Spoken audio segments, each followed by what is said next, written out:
Yeah, I think our memory is like that. It's like everything's connected. He started his career. I introduced them on their very first television show. At 81, Diana Ross finally tells the truth about Michael Jackson. Diana Ross is one of the most influential African-American artists in the world. But what the public has always been most curious about is her strange relationship with her boy, Michael Jackson. Many who work with them both say the same thing. Never ask too much about Michael and Diana Ross. There's something there, something strange, private, and deeply forbidden. Now, at the age of 81, Diana Ross has finally begun to reveal the truth behind their relationship, including her explanation for Michael's impulsive behavior in his youth, the hidden messages in his songs, the thing that hurt him the most, and the secret of the shrine room he built and maintained for years. So, what happened between them? And what was it that Michael insisted on doing, no matter what, before he left this world? The first time Michael Jackson met Diana Ross was on an evening in 1968 at a Martone-hosted event. He was just a 9-year-old boy, small, timid, clinging to the side of his older brothers in the Jackson 5. In a room filled with sharp, scrutinizing stares, Michael didn't say much. His hands trembled as he tried to appear confident, but his eyes betrayed him wide and lost, as if he were being pulled into a world not meant for children. And then, amid that glamorous crowd, a woman stepped forward. Diana Ross was not just Motown's brightest star. She was the uncrowned queen of a music empire dominating America. She leaned down and gently called him sweetheart. From that moment on, everything changed. An invisible thread tightened between a boy and the woman more than 20 years his senior, who made him believe he was worthy of shining. Diana had everything Michael yearned for: the spotlight, autonomy, beauty, charisma, and the right to be himself. When Diana looked at Michael, it was the gaze of someone who saw potential. They began a strange, undefined relationship, not exactly mother and son, and not merely friendship either. Later, he could only describe it with one phrase: mother, sister, and lover Al-Anon. In 1971, when The Diana Show aired, millions of American viewers saw Michael Jackson standing beside Diana Ross on stage for the first time. But what the audience never saw were the secrets behind the curtain. Between Diana Ross and Michael Jackson was a relationship that defied labels.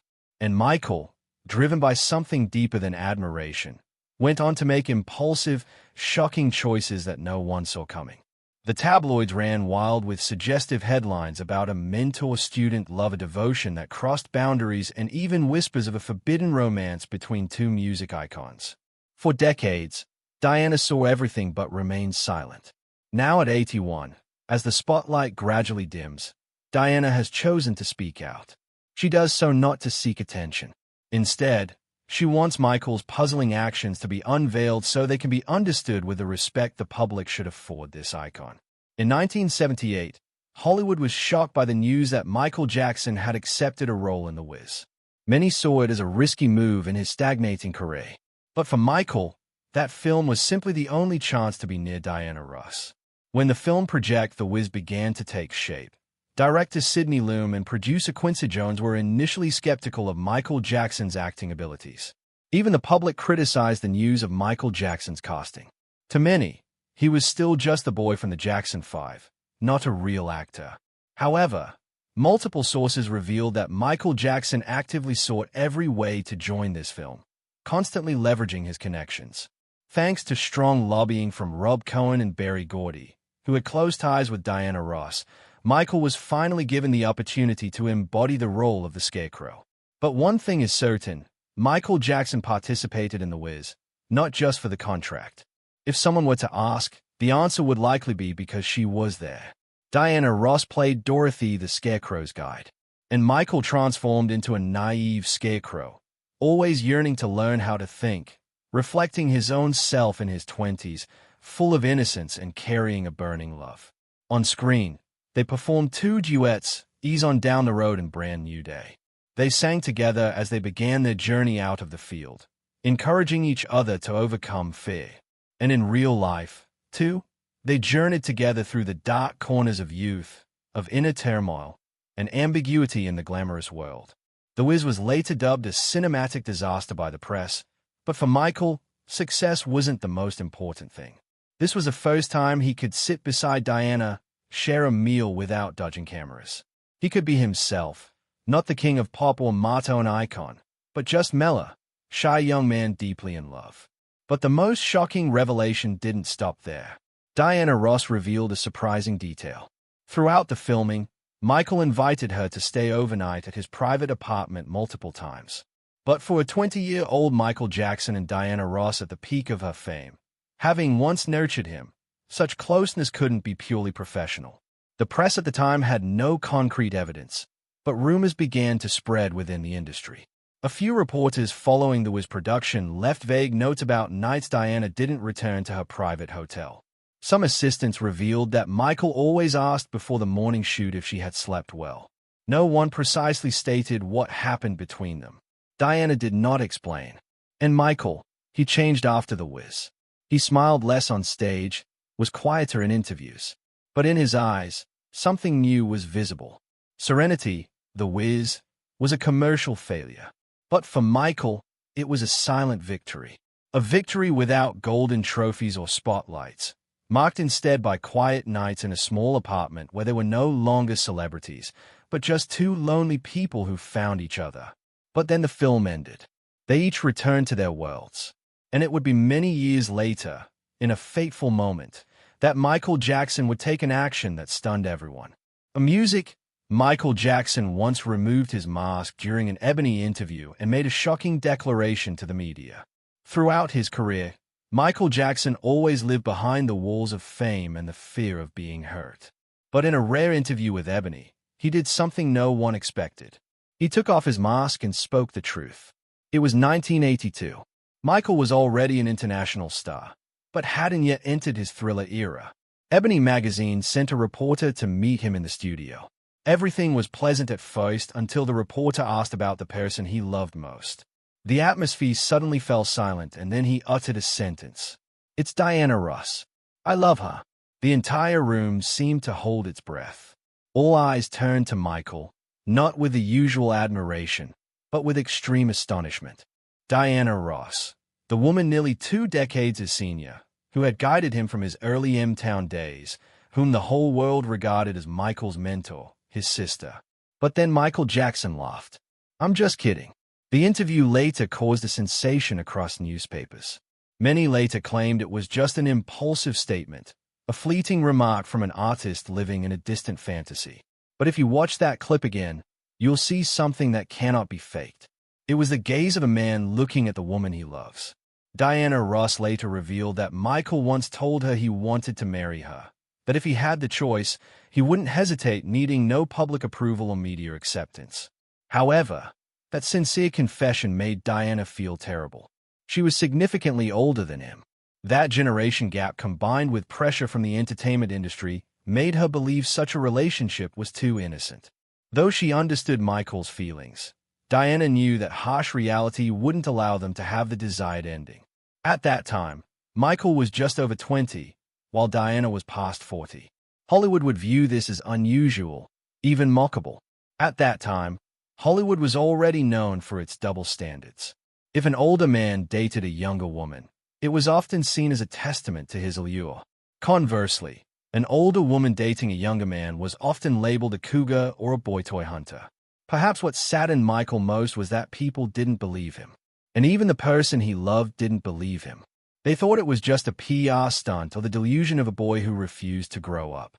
But unrequited love in the long run can gradually become something almost dangerous and eventually easily discarded.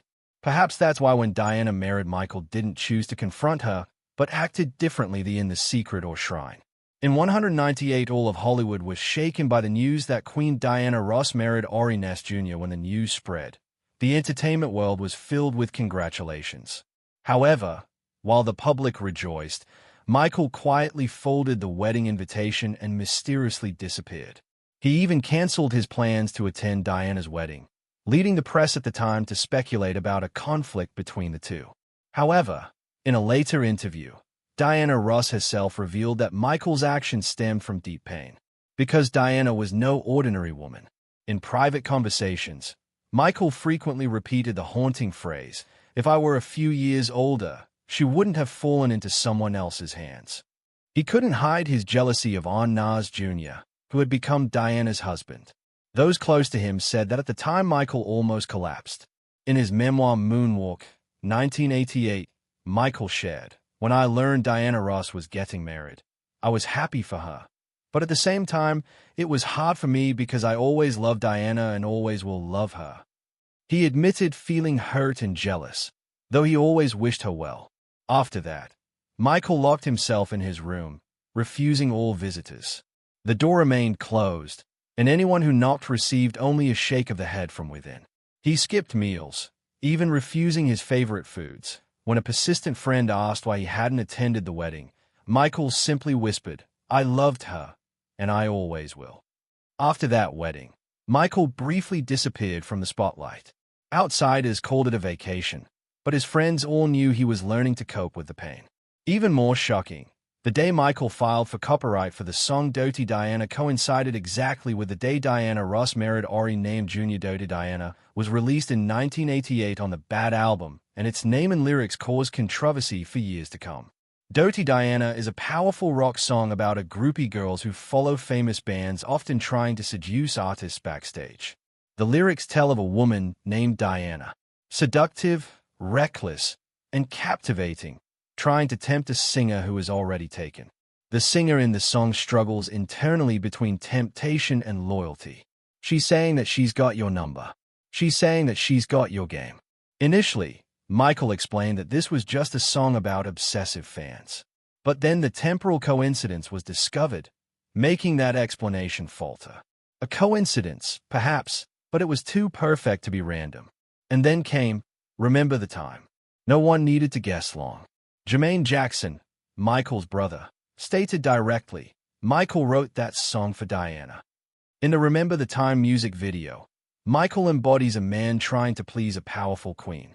Although all signs were clear, Michael never publicly admitted that the song was for Diana. He was afraid that the one he loved would turn away, feel pressured or be hurt by emotions he couldn't control. That was how he protected his heart. He would rather let people speculate than face the risk of rejection or misunderstanding from the woman he adored. When Diana Ross heard rumors about Dirty Diana, she was furious and called Michael directly to ask. After he explained, she laughed and said, "So, you weren't speaking ill of me." Good. Michael removed Dirty Diana from his set list the night she came to see him perform as a gesture of respect. His love for Diana was so profound that he was willing to do anything she wanted, prioritizing her feelings and comfort above all else, even the fame of a hit song. Though Michael always tried to keep it hidden, at subsequent events like the World Music Awards or when Diana sat on his lap on the VMA stage, close observers noticed he became shy, more anxious, and awkward when near Diana. His gaze and gestures at these times clearly revealed regret, longing, and sadness. But Michael's love for this woman became obsessive. In 1986, a shocking secret about Michael Jackson was revealed. While touring his home, Clay G and others were led to a room next to Michael's bedroom, which they called the Diana Ross Shrine. The room had a curved ceiling and white brick walls resembling a wine cellar. But instead of wine, every square inch was covered with photos of Diana Ross from her early years with the Supremes to recent pictures. On shelves, tables, and the floor, hundreds of candles burned 24/7, as Michael said to honor his friend. And when information about this room leaked through audio recordings of private conversations between Michael and a close friend named Glenda in the early 1990s, the press was shaken. They were horrified and even assessed him as having psychological issues. Some major newspapers openly speculated about Michael's unhealthy obsession, emphasizing that Diana Ross was still alive. So why have a shrine as if she had passed away? Phrases like eccentric, creepy, or disordered began to appear frequently to the public. This action was incomprehensible and disturbing, especially as it defied normal social conventions. However, for Michael, that room was not madness, but the tangible embodiment of unrequited love. In private conversations, Michael once admitted, "It was unrequited love. Our relationship was only in my head."